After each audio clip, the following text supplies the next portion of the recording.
Hi, it's Grandpa from Grammy and Grandpa Read, and today we have a New York Times bestseller. It's called Library Lion, and it's written by Michelle Knudsen and illustrated by Kevin Hawkes, and it's a Candlewick book,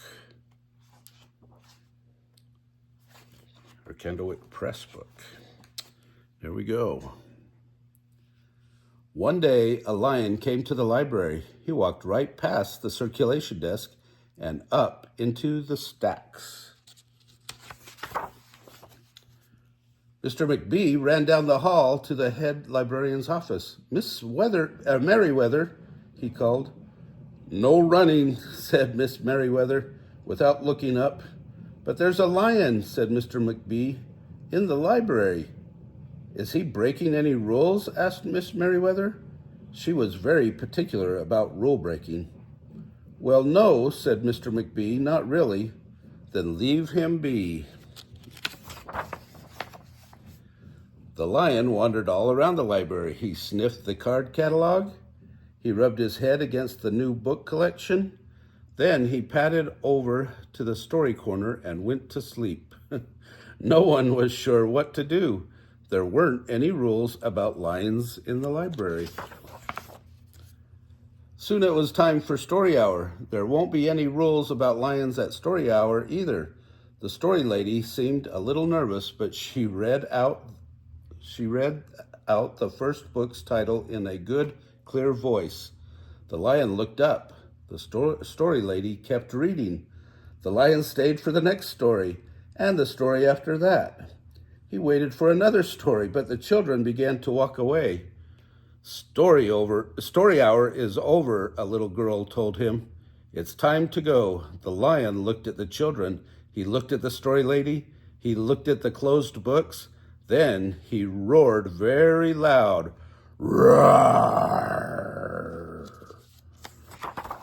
You must like stories, huh? Miss Merriweather came striding out of her office. Who is making that noise? She demanded. It's the lion, said Mr. McBee. Miss Merriweather marched over to the lion. If you cannot be quiet, you will have to leave, she said in her stern voice. Those are the rules. The lion kept roaring. He sounded sad. The little girl tugged on Miss Merriweather's dress. If he promises to be quiet, can he come back for story hour tomorrow, she asked. The lion stopped roaring. He looked at Miss Merriweather. Miss Merriweather looked back.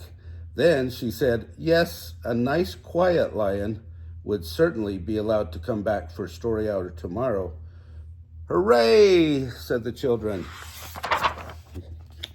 The next day, the lion came back. You are early, said Miss Merriweather. Story hour is not until 3 o'clock. The lion did not budge. Very well, said Miss Merriweather. You might as well make yourself useful. She sent him off to dust the encyclopedias until it was time for story hour. The next day, the lion came early again.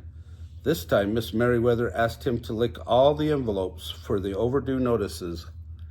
She put him to work. Soon, the lion began doing things without being asked. He dusted the encyclopedias, he licked the envelopes, he let small children stand on his back to reach books on the highest shelves. Then he curled up in the story corner to wait for story hour to begin. At first, the people in the library were nervous about the lion, but soon they got used to having him around. In fact, he seemed very well suited for the library. His big feet were quiet on the library floor. He made a comfy backrest for the children at story hour, and he never roared in the library anymore. What a helpful lion, people said. They patted his soft head as he walked by. How did we ever get along without him? Mr. McBee scowled when he had heard that they had always gotten along fine before. No lions were needed. Lions, he thought, could not understand rules. They did not belong in the library. One day, after he had dusted all the encyclopedias and licked all the envelopes and helped all the small children, The lion padded down to the hall to Miss Merriweather's office to see what else there was to do. There was still some time left before story hour. "Hello, Lion," said Miss Merriweather. "I know something you can do. You can bring a book back into the stacks for me. Let me just get it down from the shelf." Miss Merriweather stepped up onto the step stool. The book was just out of reach. Miss Merriweather stood on her toes. She stretched out her fingers. "Almost there," she said. Then Miss Merriweather stretched a little too far. "Ouch," said Miss Merriweather softly. She did not get up. "Mr. McBee," she called after a minute. "Mr. McBee." But Mr. McBee was at the circulation desk. He could not hear her calling. "Lion," said Miss Merriweather, "please go and get Mr. McBee." The lion ran down the hall. "No running," Miss Merriweather called after him.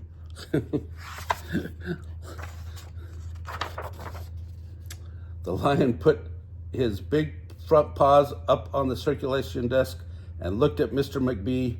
"Go away, Lion," said Mr. McBee. "I'm busy."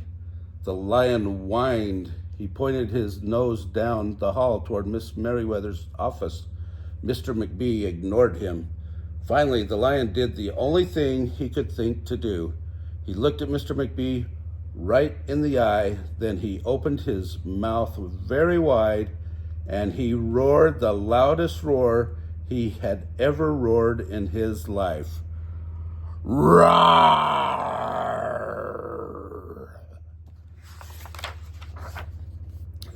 Mr. McBee gasped. You're not being quiet," he said to the lion. "You're breaking the rules." Mr. McBee walked down the hall as fast as he could. The lion did not follow him. He had broken the rules. He knew what that meant. He hung his head and walked towards the doors. Mr. McBee did not notice. "Miss Merriweather," he called as he walked. "Miss Merriweather, the lion broke the rules. The lion broke the rules." He burst into Miss Merriweather's office. She was not in her chair. "Miss Merriweather?" he asked. "Sometimes," said Miss Merriweather from the floor behind her desk, "there is a good reason to break the rules, even in the library. Now please go call a doctor. I think I've broken my arm." Mr. McBee ran to call a doctor. "No running," Miss Merriweather called after him. The next day, things were back to normal, almost. Miss Merriweather's left arm was in a cast. The doctor had told her not to work too hard. "I will have my lion to help me," Miss Merriweather thought. But the lion did not come to the library that morning. At 3 o'clock, Miss Merriweather walked over to the story corner. The story lady was just beginning a story for the children. The lion was not there. People in the library kept looking up from their books and computer screens, hoping they would see a familiar furry face. But the lion did not come that day. The lion did not come the next day either, or the day after that. One evening, Mr. McBee stopped by Miss Merriweather's office on his way out. "Can I do anything for you before I go, Miss Merriweather?" he asked her.